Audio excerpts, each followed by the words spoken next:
This is YSM Sports Media. Want to thank you for all your love and support. Really appreciate it. We wouldn't be able to do this without you. Go ahead and hit that subscribe button right now and click the notification button for all future content. All right. First, Charlo versus Defranchenko. What did you think? It was exactly what I thought it was. It was a real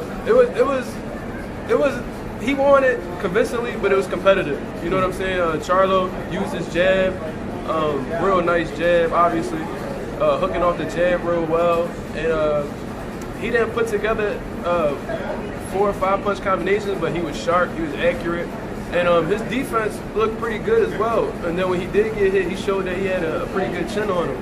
Derevyanchenko was game the entire time. His face was beat up pretty bad. He got hurt several times throughout the fight, and he just kept coming. Stood game the whole time, similar to how he came out against Triple G. But Jermall and Charlo proved that he was a level above, and it showed throughout the entire time. He just dominated. And it was a real impressive performance. One of the best names on his resume. True. Sure. I'm hearing that Defranchenko's thinking about moving to 154. I'm not mad at that. He's a small 160. Me and him around the same height. I believe he's like 5'9". So He's like 5'7". 5'7". See, he's even smaller than me. You know what I mean? So that's definitely a good move for Derevyanchenko, and I think he's more game there at 154 because him dropping in weight, smaller guys that are closer to around his size. He's fought some pretty big guys. Daniel Jacobs was a big 160. Who else? Obviously Charlo was a big 160, and Triple G is a good size 160 as well. So him dropping to 154 may play to his favor. So I think that's a good move. All right, the most talked about fight, Jeison Rosario versus Jermell Charlo. Well, this is another card. This was another fight that exactly how I thought it would happen. It would happen. I did have Jermell stopping Rosario late. I didn't think it was going to end exactly with that punch because just watching Jeison Rosario in his past fights, when he got knocked out by Gallimore, and even with his fight with J-Rock that he won, he was coming forward the entire time. And when you're going against a big puncher like Jermell Charlo and you're constantly coming forward, if your defense isn't perfect that night, you're going to get hit with big shots. And Jermell is a big puncher, you know what I'm saying? And it shows in the Hadley fight. It showed in the both Harrison fights that he has good power, and he has concussive power. And I knew he was going to run into some shots, and that left hook was devastating. That's just what put everything together. The knockdown in the first round, I thought he slipped out the ring, but it was a punch. It was a punch that had landed, but I didn't think that it affected him that much. That left hook in the 6th round definitely is what was the beginning of the end. And that body shot, that was something that surprised me. Definitely dropped jaws around where I was watching the fight, but watching it from different angles and just seeing how. I also seen the video that you had showed me, and it makes sense. You know what I'm saying? I don't think it was a dive. Initially I thought it was, but just watching it over and over again and just learning about, like, I actually saw like videos of like doctors like breaking down like the parts of your body and the nerve endings. I started watching like stuff on that, and then after that I was like, yeah, possibly. And the way he was reacting too, I don't feel like that's something you can act, honestly. And if it was, that was like A1 acting. You know what I'm saying? So it was a knockout, just not the knockout I expected. So it was a good card overall. It was a good card. I liked it. Who do you want to see Big Charlo, Jermall, and Jermell fight next? Jermall, I would like to see him fight Triple G.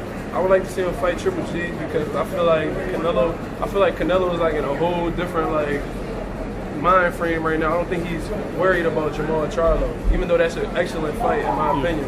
I think he's trying to get something at 68. That's what I think his mindset is right now. I don't think he's necessarily worried about the middleweight division right now. So I would like to see Jermall fight Triple G. If that fight can happen, that's a great fight.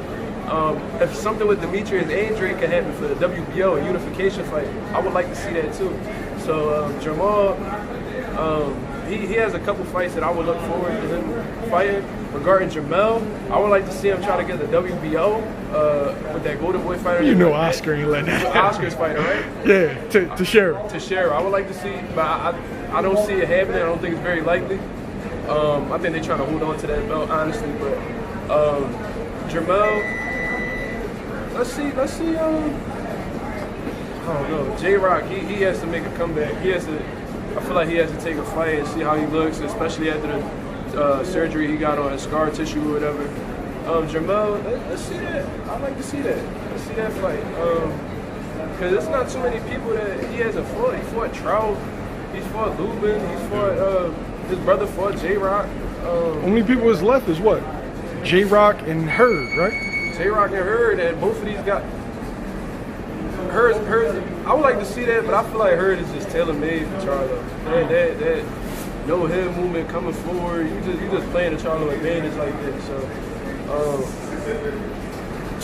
I would just like to see him go for undisputed. And I heard something about Terrence Crawford moving up, possibly. I think that'd be a mistake. Yeah, I honestly, I believe it will be too. But I mean, that's a fight that I'll definitely watch too. It's hard to say what's gonna happen next. Fight Hurd, I'll watch it. Fight Laura, I'll watch it. Brian Castano. Huh? Castano? Castano. Is that his name? Yeah. The one who fought Laura and had a draw with him? Yeah.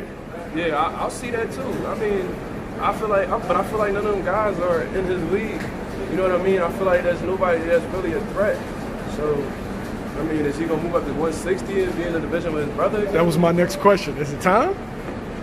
I mean, they have been in the same division before. If unification is not possible, if he can't fight the Patrick guy, and he can't get those fights with Hurd or even J-Rock. I heard J-Rock put out a tweet. He's gonna be a 2-time unified champion again.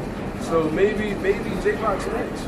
We don't know. So if those fights aren't an option, he might move to 160. And I heard him say things in the past that he might move down to 47. What? I've heard him say that in a few interviews that he might move to 47. Maybe he was in the moment when he was saying it, but nonetheless he said it. So yeah, I don't feel like there's much to do there. He's obviously number one, and he just hit my pound for pound list with that win. So we just gotta see what Charlo does next. Okay. Thanks, Mark. I appreciate it. Appreciate it, man. Thank you.